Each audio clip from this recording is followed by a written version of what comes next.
It's the flagship event for the Vince Lombardi Cancer Foundation.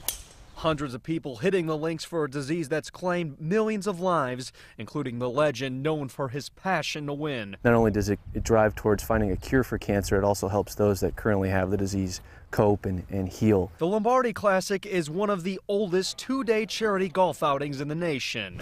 In its 42-year history, it's raised more than $15 million with the help of professional athletes, past and present. They want to get back. They want to give back. They're viewed and watched and all the rest of it, but there's real people. I think it's personal for everybody. Everybody has someone they know, someone that's close to them that's had to struggle. For Packers kicker Mason Crosby, it's his grandmother.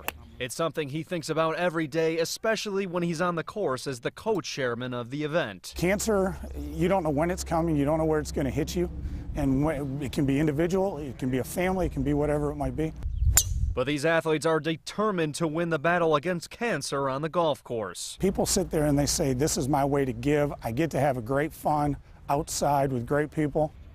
And that's the case for Crosby. He may kick in front of 70,000 people at Lambeau Field, but Crosby says he actually gets nervous playing in this tournament. We get used to being a professional and going out and playing football games. It's kind of nice to get out of your comfort zone and be in a different situation. Brett Bagansky, Fox 6 News.